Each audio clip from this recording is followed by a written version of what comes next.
जय हिंद सभी को। चलिए हम लोग अपनी क्लास को आगे कंटिन्यू करते हैं। केमिस्ट्री की एक क्लास आपकी पिछले वीक की रह गई थी, वो केमिस्ट्री की क्लास आज हम कंप्लीट करा दें आपकी। इसके बाद आगे बढ़ेंगे। केमिस्ट्री में आपके बायोलॉजी के 2 वीडियो बचे हैं, 2 वीडियो आपके कल और एक परसों। दोनों आपके वीडियो कल और परसों में आपको मिल जाएंगे। इसके साथ ही बायो आपकी खत्म हो जाएगी। बायो की प्रैक्टिस जैसा कि हमने कहा था कि 1 तारीख से हम पूरी कोशिश कर रहे हैं कि 1 तारीख से आपकी प्रैक्टिस स्टार्ट हो जाए और 1 से लेकर के 5 तारीख के बीच में आपकी फिजिक्स की क्लास भी स्टार्ट हो जाएगी। तो उसके लिए भी तैयार रहिएगा। और जिन लोगों ने भी वीडियो ना देखे हों वो 5 तारीख तक वीडियो को देख लें, क्योंकि इसके बाद ये वीडियो हट जाएंगे, यानी वीडियो 5 तारीख के बाद आपको नहीं दिखाई देंगे। चलिए शुरू करते हैं केमिस्ट्री की क्लास। केमिस्ट्री की क्लास में हम लोग बेसिक कुछ बातें हमने बताई थी, वो कंप्लीट कर चुके थे। अब हम लोग 2 चीजों को समझेंगे। एक तो मिश्रण का टॉपिक जो हमारा था, मिश्रण क्या है, यानी इंग्लिश में इसे मिक्सचर बोलेंगे। मिश्रण क्या है और मिश्रण से क्या क्या क्वेश्चन बनते हैं, और कंपाउंड इसके बाद देखा जाएगा कि कंपाउंड क्या है। तो इसका बेसिक समझ हम आपको दे चुके थे। अब जरा मिश्रण के बारे में देख लेते हैं। देखिए, सबसे पहली बात जो मिश्रण के बारे में याद रखनी है कि हमने आपको बताया इसमें जो भी 2 तत्व या 2 अणु मिलाए जाएंगे उनको पहचान पाना क्या संभव होगा, तो उन्हें पहचान पाना संभव नहीं होता। दूसरी बात, इन्हें किसी भी अनुपात में मिलाया जा सकता है। तो पहली बात याद रखना है, इनमें अनुपात निश्चित नहीं होता। पहली बात कि हमने बताया था आपको, कभी भी इसमें संख्या नहीं लिखी जाती, अनुपात इसमें निश्चित नहीं होता, प्रतिशत लिखा जाता है। तो यहाँ पर किसी भी अनुपात में अगर मिला दिया जाए किसी तत्व को तो वो उसे क्या कहा जाएगा, तो उसे मुख्य रूप से क्या कहा जाएगा, उसे मिश्रण कहा जाएगा। यानी जब किन्हीं 2 तत्व या अणुओं को किसी भी अनुपात में मिला दें तो उन्हें मिश्रण कहा जाएगा। दूसरी बात इसमें याद रखनी है कि मिश्रण में जो तत्व या अणु मिलाए गए होते हैं, यानी जब कभी भी मिश्रण में किसी भी अनुपात में 2 तत्व या 2 अणुओं को मिलाया गया होता है, उनमें उनका गुण बना रहता है। यानी उन्हें जो भी चीजें मिलाई गई होंगी उनका गुण जो होगा वो बना रहेगा। तो दूसरी बात ये याद रखनी है, जैसा कि हमने बताया था, अगर पानी में नमक मिला दिया जाए उसके साथ चीनी मिला दिया जाए तो तीनों का टेस्ट आपको मिलेगा, पानी भी नमक भी। और लेकिन उसको आप पहचान नहीं पाओगे, यानी कि पहचान करना असंभव होता है, यानी मिश्रण में आप पहचान नहीं कर पाते, लेकिन उनका गुण बना रहेगा। दूसरी बात, मिश्रण के बनते समय न तो कोई, तीसरी पॉइंट इसमें, मिश्रण के बनते समय ना तो ऊर्जा मुक्त होती है, यानी ना तो ऊर्जा मुक्त होगी और ना ही ऊर्जा अवशोषित होती है। लेकिन यौगिक की बात करें तो वहां पर या तो ऊर्जा मुक्त होगी या तो ऊर्जा अवशोषित होगी। तो मिश्रण में यह भी आपको याद रखना है, इसमें ना तो ऊर्जा मुक्त होती है और ना ही ऊर्जा अवशोषित होती है। तो 2 पॉइंट ये याद रखिएगा, नोट कर लीजिएगा जल्दी से।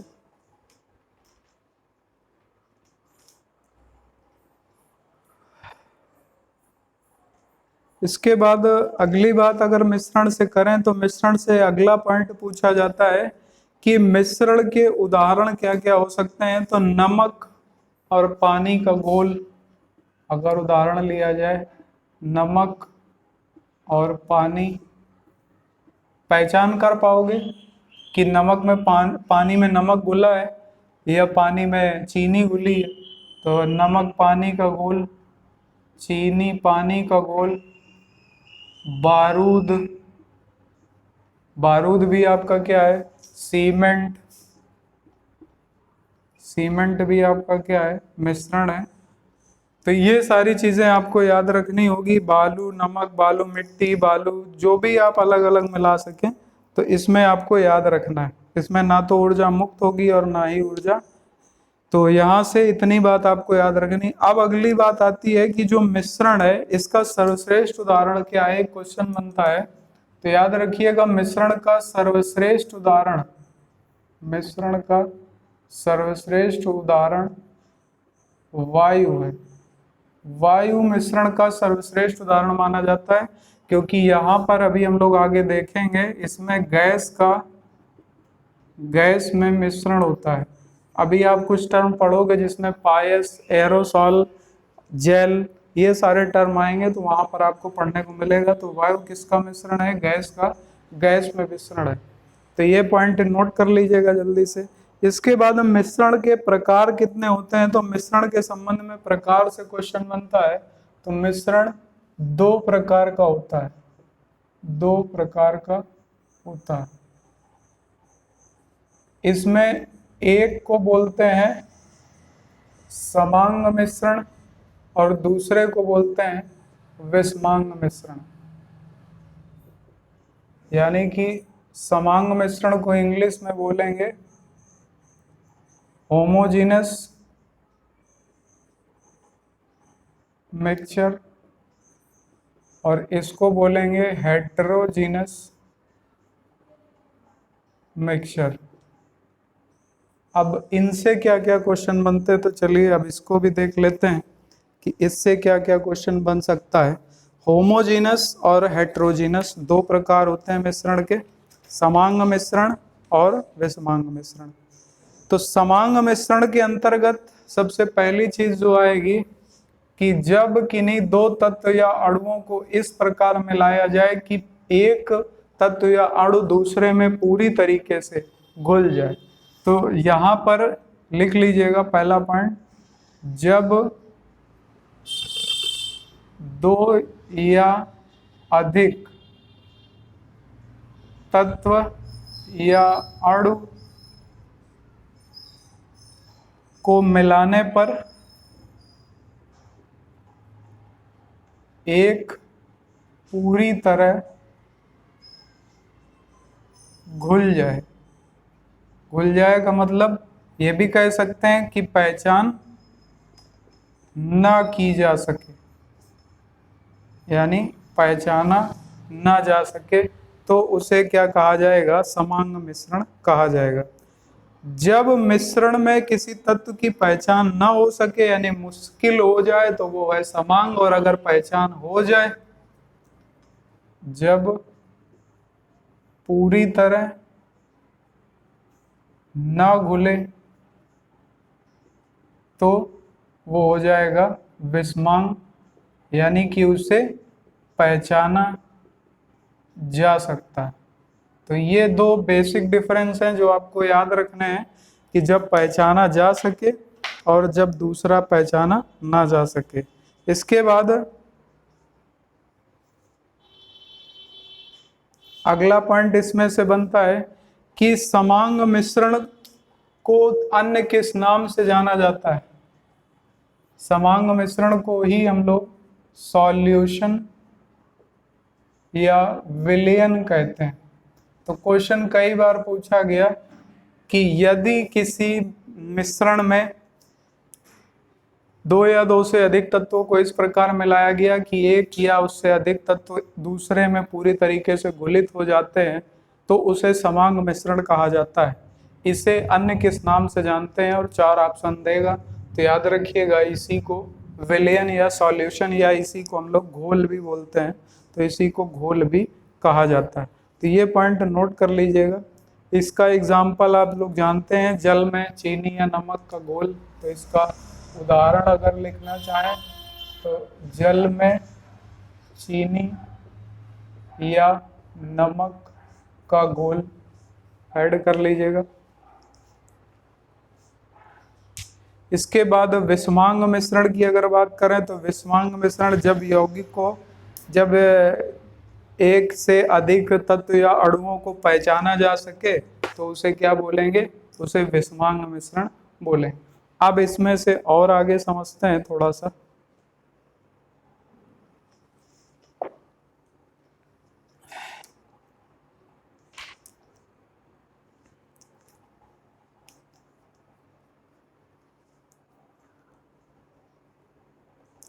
एक क्वेश्चन बताइएगा, पेट्रोल की शुद्धता की माप किससे की जाती है? पेट्रोल की शुद्धता किससे मापी जाती है?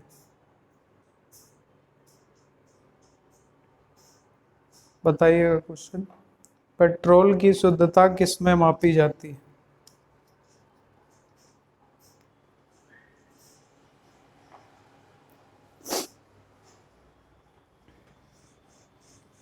अब हम लोग इसमें आगे बढ़े।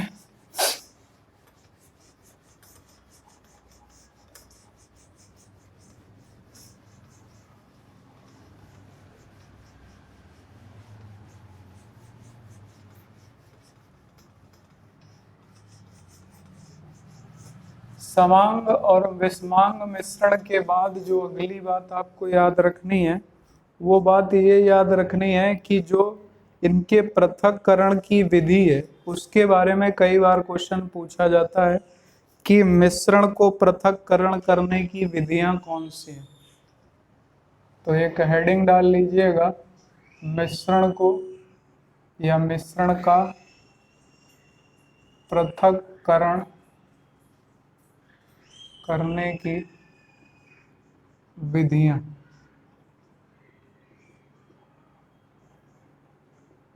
यानी मिश्रण को पृथक्करण करने की विधियां कौन कौन सी हैं, कौन कौन सी विधियां आपको याद रखनी है। देखिए, सबसे पहली विधि जो हम लोग पढ़ेंगे वो विधि है आपकी फिल्ट्रेशन। इसको हिंदी में निस्यंदन या अपनी देसी भाषा में छानना बोल सकते हैं। फिल्ट्रेशन ये पहली विधि है। ये पांचों विधियां याद रखिएगा, इनसे क्वेश्चन बनते हैं। निस्यंदन या छानना, निस्यंदन या छानना ये विधि कहाँ पर प्रयोग की जाती है, इस विधि का क्या प्रारूप होता है, अगर इसके बारे में पूछा जाए तो देखिए, सबसे पहला उदाहरण इसका आप ले सकते हो। जैसे पानी में नमक यदि मिला है तो पानी में नमक को अलग करने के लिए इस विधि का प्रयोग कर सकते हैं।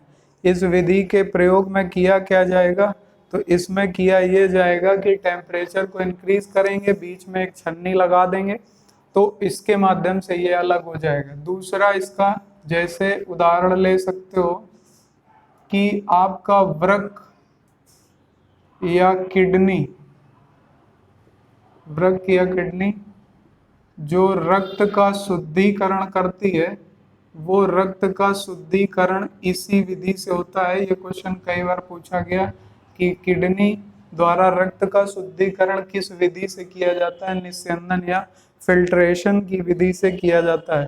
इसके बाद एक एग्जाम्पल आप और नोट कर सकते हो कि वर्षा जल का भूमिगत जल में बदलना। वर्ष पानी का यानी जो बारिश का पानी होता है, आप देखते क्या हो कि बारिश का पानी, जैसे ये मान लीजिए धरती है, अब ये बारिश का पानी यहाँ पर गिर रहा है, धीरे धीरे आप देखते हो कि यहाँ पर कई लेयर होती है पृथ्वी, ये धीरे धीरे भूमिगत जल के रूप में रिस रिस करके पहुंचता है। तो यहाँ पर ये जो भाग होता है ये किसका काम करता है, ये छन्नी का काम करता है। यानी रक्त को यानी पानी को फिल्टर करके जमीन के अंदर भूमिगत जल के रूप में परिवर्तित कर देता है। भूमिगत जल का उपयोग आप किस रूप में करते हो, तो भूमिगत जल का जो प्रयोग है, जब आप इसे प्रयोग करते हो, यानी किसी मान लीजिए कोई मोटर आपने लगा दी यहाँ से, तो जब मोटर आप यहाँ से लगाते हो तो भी ये जल ऊपर आता है। और ऊपर कैसे आता है, तो शुद्धिकरण होकर के आता है, क्योंकि मोटर में भी कई तरीके की जालियां लगी होती हैं, वहां पर भी एक इसका प्रयोग होता है निस्यंदन या छानने की विधि का या फिल्ट्रेशन विधि का। तो इसको भी नोट कर लीजिएगा कि भूमिगत जल वापस ऊपर जिस विधि से आता है उसे क्या कहते हैं, तो उसे भी फिल्ट्रेशन के नाम से जाना जाता है, नोट कर लीजिएगा। इसके बाद जैसे आप बोल सकते हैं पानी बालू, पानी से अगर बालू को अलग किया जाए तो पानी से बालू किस विधि से अलग होगी, पानी से बालू भी फिल्ट्रेशन विधि से अलग होगी। पानी थोड़ी देर बाद ऊपर आ जाएगा, बालू नीचे बढ़ जाएगी, पानी वाला भाग हटा लेंगे या छन्नी लगा करके उसे हटा लिया जाएगा, तो वो भी विधि कौन सी होगी, निस्यंदन या फिल्ट्रेशन। तो इसको नोट कर लीजिएगा। इसके बाद दूसरी विधि देखते हैं।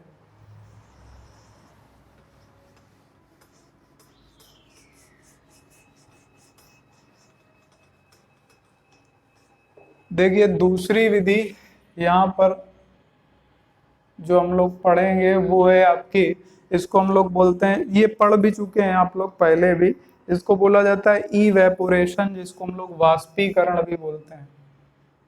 इवेपोरेशन, या हिंदी में इसे वाष्पीकरण कहा जाता है। तो इसको भी नोट कर लीजिएगा, इवेपोरेशन या वाष्पीकरण।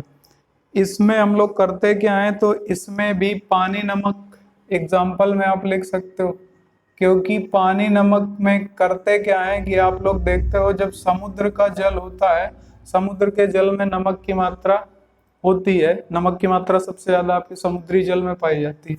वहां पर करते क्या है कि छोटे छोटे ब्लॉक बना लिए जाते हैं समुद्र के किनारे, इस तरीके से छोटे छोटे ब्लॉकेज में ये पानी भर दिया जाता है। पानी भर देने के बाद जो समुद्री जल होता है, पानी भर देने के बाद जैसे ही यहाँ पर टेम्परेचर इंक्रीज होता है, तो जब टेम्परेचर इंक्रीज होता है तो इसमें जो पानी वाला भाग होता है ये पानी उड़ जाता है पूरी तरीके से, और वहां पर शेष क्या बचता है, तो शेष बच जाता है नमक।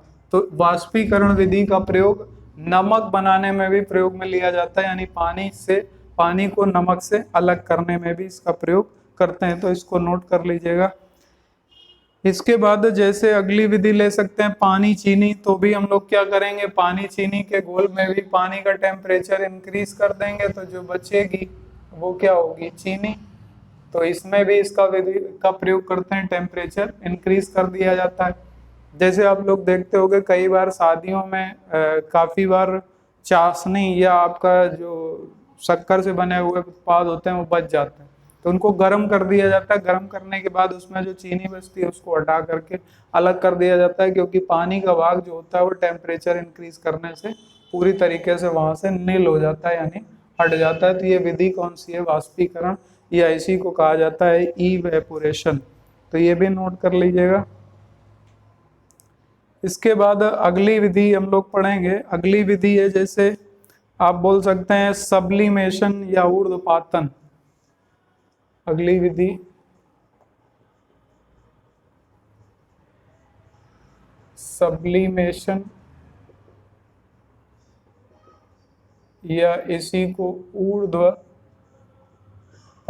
कहा जाता है। इसके बारे में आप लोग पढ़ चुके हैं, हमने शुरुआत में ही आपको बताया था। जब भी होता क्या है, जब भी किसी सब्लिमेशन वर्ड निकला कहाँ से है, सब्लिमेट से। सब्लिमेट का अर्थ होता है ऊर्ध्वपातज। ऊर्ध्वपातज कुछ पदार्थ ऐसे होते हैं जिनके बारे में हम लोगों ने पढ़ा था कि जो सीधे ठोस अवस्था से गैसीय अवस्था में परिवर्तित हो जाते हैं। यानी किसी पदार्थ की वह अवस्था जिसमें पदार्थ ठोस अवस्था से सीधे गैसीय अवस्था में परिवर्तित हो जाए, जबकि जाना किसमें चाहिए था, द्रव अवस्था में, न जाकर वो सीधे गैस में पहुंच जाए, तो वो अवस्था होती है सब्लिमेशन यानी ऊर्ध्वपातन। इसी को जो पदार्थ होते हैं उनको कहा जाता है सब्लिमेट मैटर। सब्लिमेट मैटर का मतलब ऊर्ध्वपातज पदार्थ, जिसके संबंध में हम लोगों ने काफी बार पढ़ लिया था। वहां पर लिखा था आप लोगों ने कपूर, नेफ्थलीन, नेफ्थलीन, ये जो फिनाइल की गोलियां होती हैं नेफ्थलीन, तो ये ठोस कार्बन डाइऑक्साइड, ठोस CO2 जिसे शुष्क बर्फ भी आप बोलते हैं, अमोनियम क्लोराइड, अमोनियम क्लोराइड, ये आपके सभी क्या थे, तो ये सबके सब आपके थे सब्लिमेट मैटर यानी ऊर्ध्वपातज पदार्थ। तो वह अवस्था, अब इसमें अगर कोई मान लीजिए जैसे कपूर में बालू मिल जाए, तो इसको अलग करने के लिए क्या किया जाएगा, इसमें अलग करने के लिए ये किया जाएगा कि किसी माध्यम से हम करेंगे क्या कि कोई ढक्कन लगा करके या किसी विधि के माध्यम से कपूर को खुला छोड़ देंगे तो कपूर उड़ जाएगा, बालू अलग हो जाएगी, या इसमें और कुछ मिला हो तो भी ये अपने आप गैसीय अवस्था में पहुंच जाएगा और बालू अलग हो जाएगी, या कुछ भी अलग मिला हो तो वो अलग किया जा सकता है, क्योंकि इनके ये जितने भी सब्लिमेट मैटर हैं ये अपने आप अलग हो जाते हैं। तो यहाँ से नोट कर लीजिएगा ये पॉइंट, सब्लिमेट मैटर या ऊर्ध्वपातज या सब्लिमेशन।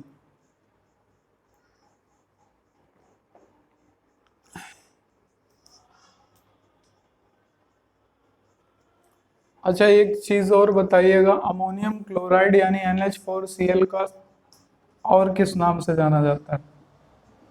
NH4Cl, इसे एक नाम नौसादर भी दिया जाता है, इसे नौसादर के नाम से भी जानते हैं, नोट कर लीजिएगा।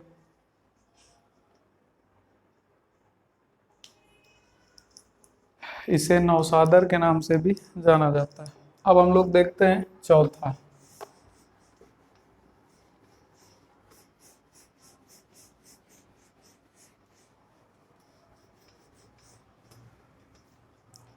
चौथी विधि जो हम लोग यहाँ पर पढ़ेंगे, ये चौथी विधि है आपकी जिसको हम लोग बोलते हैं क्रिस्टलीकरण।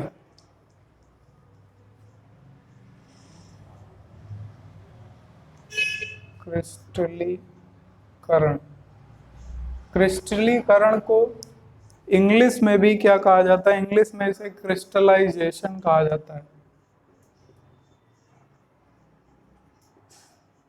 क्रिस्टलाइजेशन, तो ये भी नोट कर लीजिएगा। क्रिस्टलीकरण क्या है? क्रिस्टलीकरण का प्रयोग ठोस को द्रव, यानी जैसे अभी हमने बताया था आपका वाष्पीकरण, ये इसी से मिलती जुलती प्रक्रिया है। टेम्परेचर इंक्रीज होता है तो क्रिस्टलीकरण भी आप मान सकते हो कि जो समुद्री जल है उस समुद्री जल से जो नमक को अलग कर लिया जाता है उसमें यह विधि प्रयोग में ली जाती। यानी विधि का प्रयोग कैसे करेंगे? तो ठोस और द्रव अलग करने के लिए, यानी द्रव से ठोस को अलग करने के लिए किस विधि का प्रयोग करते हैं? क्रिस्टलीकरण का। इसके बाद पांचवी विधि देख लेते हैं। पांचवी विधि को कहा जाता है डिस्टिलेशन। डिस्टिलेशन या हिंदी में इसे बोलते हैं आसवन। आसवन विधि, डिस्टिलेशन या आसवन, ये काफी इंपॉर्टेंट विधि है। इसमें और इसी के साथ एक विधि और देख लेते हैं जिसको बोलते हैं हम लोग fractional distillation. Distillation, fractional distillation को हम लोग बोलते हैं प्रभाजी आसवन। ये दोनों एक साथ समझना जरूरी है। एक साथ समझना जरूरी क्यों है वो भी देखते हैं। तो डिस्टिलेशन और फ्रैक्शनल डिस्टिलेशन में अंतर क्या है और क्यों इनका प्रयोग किया जाता है? देखिए, जब भी कभी दो पदार्थों के बीच में उनके बॉइलिंग पॉइंट या क्वथनांक बिंदु के बीच अंतर कम होता है, यानी अगर अंतर कम होगा तो किस विधि का प्रयोग करेंगे? आसवन विधि का। लेकिन यदि आपसे इसी जगह पूछ लिया जाए कि अगर अंतर बहुत, जैसे कि बोल दिया जाए जब मिश्रण में, जब किसी मिश्रण के यौगिक के बॉइलिंग पॉइंट में इससे भी कम अंतर हो, यानी इसमें भी इनके बीच में अंतर कम हो, लेकिन जब यहां पर बात आए तो ये कहा जाए 2 या 2 से अधिक, या बोल सकते हैं किसी मिश्रण या किसी मिश्रण के पदार्थों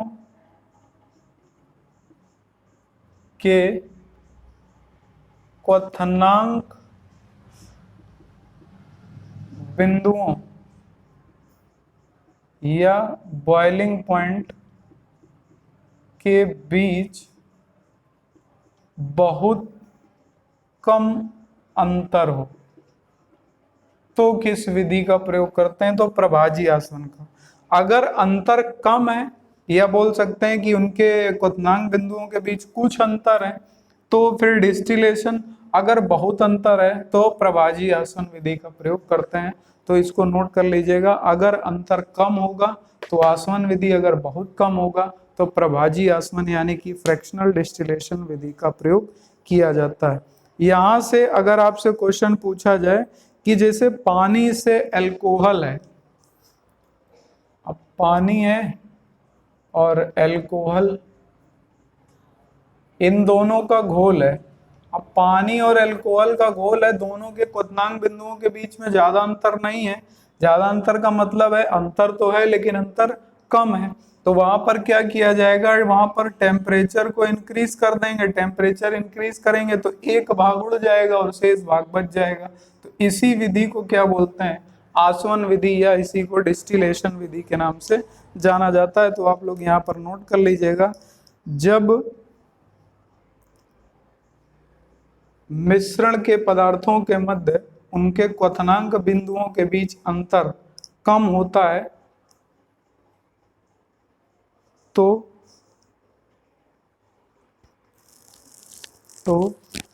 आसवन या डिस्टिलेशन विधि का प्रयोग करते हैं।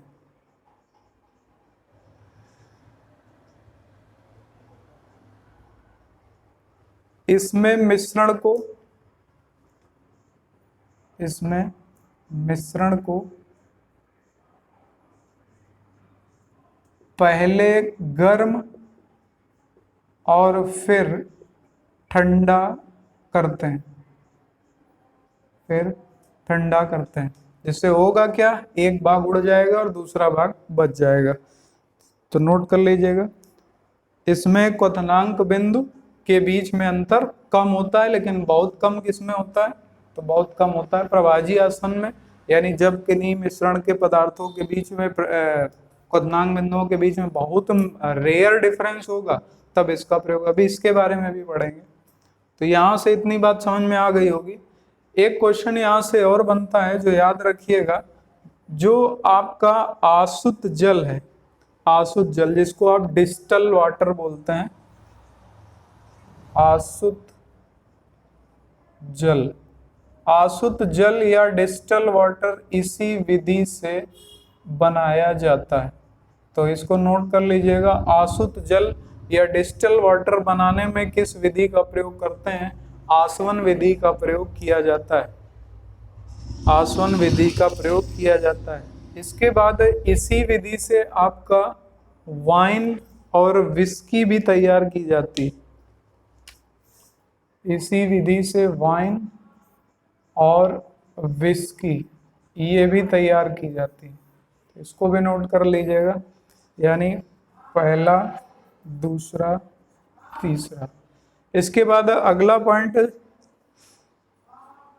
जल की सबसे शुद्धतम अवस्था कौन सी होती है। अगर आपसे ये क्वेश्चन पूछा जाए तो यही आपका आसुत जल ही जल की सबसे शुद्धतम अवस्था होती है। कई बार क्वेश्चन इस तरीके से भी पूछा गया, जल की सबसे शुद्धतम अवस्था का पीएच मान क्या होता है। तो इस आसुत जल की पीएच वैल्यू जो ली जाती है वो पीएच वैल्यू 7 होती है। दिख रहा है कि नहीं दिख रहा है, पीएच वैल्यू इसकी 7 होती है। तो इसको नोट कर लीजिएगा कि आसुत जल का पीएच मान 7 होता है, जल की सबसे शुद्धतम अवस्था आसुत जल ही है। एक क्वेश्चन यहाँ से फिजिक्स में बनता है कि यह विद्युत का सुचालक है या कुचालक। तो जो आसुत जल होता है ये विद्युत का कुचालक होता है, क्योंकि जब तक कोई अशुद्धि जल में नहीं होती तब तक विद्युत का गमन एक जगह से दूसरी जगह, यानी इलेक्ट्रॉन जो है वो मूव नहीं करेगा। तो फिजिक्स आने वाली है, इसलिए आप लोग फिजिक्स के टर्म भी पढ़ते जाएं। तो शुद्ध जल या अशुद्ध जल आपका जो होगा वो विद्युत का कुचालक होता है, ये भी पॉइंट ऐड कर लीजिएगा। इसके बाद नेक्स्ट अगली बात कर लेते हैं फ्रैक्शनल डिस्टिलेशन। देखिए फ्रैक्शनल डिस्टिलेशन जो विधि होती है तो इसके बारे में हमने बताया, जब इनमें बॉइलिंग पॉइंट या क्वथनांक बिंदुओं के बीच में बहुत कम अंतर होता है तब इस विधि का प्रयोग करते हैं। इस विधि का मोस्टली प्रयोग जो पेट्रोलियम रिफाइनरीज हैं, पेट्रोलियम रिफाइनरी है, उन पेट्रोलियम रिफाइनरी में किया जाता है। देखिए जब आप ज्योग्राफी पढ़ोगे तो वहां पर हम आपको बताएंगे, जब भी कभी किसी स्थलीय भाग में, जैसे मान लीजिए कि कहीं पर पेट्रोल के क्षेत्र पाए गए या पेट्रोल के कुएं पाए गए, इसको हम जरा हटाते हैं फिर बताते हैं।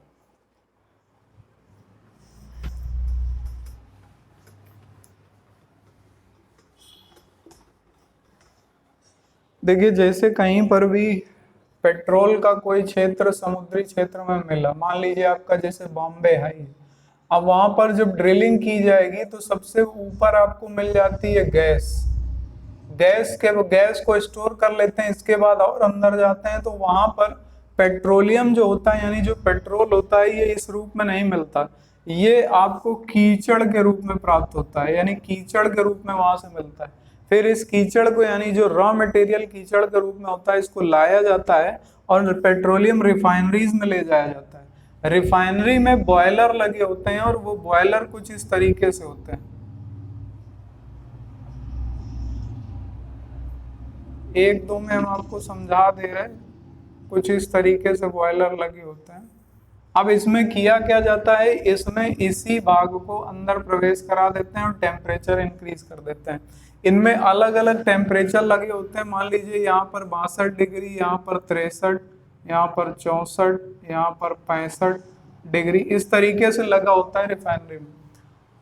तो वहां पर देखा यह जाता है कि जिसका क्वथनांक बिंदु सबसे कम है, सबसे पहले वो यहाँ से नलिकाएं ये इस तरीके से निकली होती हैं और एक जगह जाकर के स्टोर पॉइंट बना होता है जहां पर ये स्टोर हो रहा होता है। तो यहाँ से देखा यह जाता है कि जैसे ही यहाँ से तो इसको हीट किया गया, यानी टेम्परेचर दिया गया, तो टेम्परेचर देने पर होता क्या है, सबसे पहले कौन सा निकलेगा, जिसका क्वथनांक बिंदु सबसे कम होगा तो वो यहाँ से निकलना शुरू हो जाएगा, क्योंकि क्वथनांक बिंदुओं के बीच में अंतर बहुत कम है। तो यहाँ से निकलना शुरू हो जाएगा और यहाँ से निकल करके ये उन्हीं जो इनके चैम्बर बने हुए हैं वहां पर स्टोर होने लग जाएगा जाके। इसी तरीके से अलग अलग चैम्बर में अलग अलग चीजें स्टोर होती चली जाती हैं। जैसे सबसे पहले जो निकलना शुरू हो जाता है, कहा यह जाता है कि सबसे पहले आपका जो निकाला जाता है वो A1 ग्रेड का पेट्रोल होता है, वो बाहर होता है। इसके बाद उससे सेकंड ग्रेड का पेट्रोल, फिर उसके बाद डीजल, डीजल के बाद फिर जो उसका वेस्टेज बचता है, तो वही सब इससे निकाल निकाल करके अलग अलग स्टोर करते रहते हैं। अंत में जो लास्ट टाइम जो कीचड़ का सबसे वेस्टेज भाग है, जो कि किसी यूज का नहीं है लेकिन उसका भी यूज होता है, और उसी को आप चारकोल के रूप में यूज कर लेते हैं। तो जो आपका ग्रीस है, मोम है, मोबिल ऑयल है, पेट्रोल है, डीजल है, घासलेट है, ये सबके सब टर्म प्रभाजी आसवन से अलग किए जाते हैं, और ये पेट्रोलियम का कचरा है जो वहां से लाया जाता है अंदर से, और उसको फिर इसी प्रभाजी आसवन विधि से पेट्रोलियम रिफाइनरी में डाल करके अलग किया जाता है। ये एक पूरी एक विधि है, तो इसको नोट कर लीजिएगा फिलहाल के लिए। तो यहाँ से उम्मीद है समझ में आ गया होगा। अब एक विधि हम आपको और बता दे रहे हैं, जिस विधि को कहा जाता है क्रोमेटोग्राफी।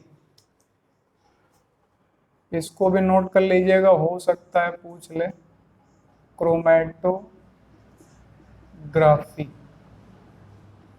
देखिए क्रोमेटोग्राफी वो विधि होती है जिसमें एक, जैसे मान लीजिए कि कोई अलग अलग रंग की स्याही है, अलग अलग की स्याही जो है वो अलग अलग करनी हो। मान लीजिए कि एक ही जगह पर अलग अलग रंग की स्याहियां स्टोर हो जाएं और अलग अलग रंग की स्याहियों को अलग फिर से हमें अलग करना हो, तो फिर क्रोमेटोग्राफी विधि का प्रयोग किया जाता है। तो इसको नोट कर लीजिएगा, हम बोल दे रहे हैं।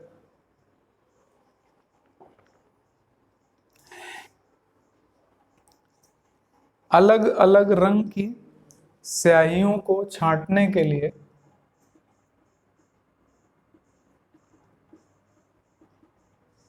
स्याही को छांटने के लिए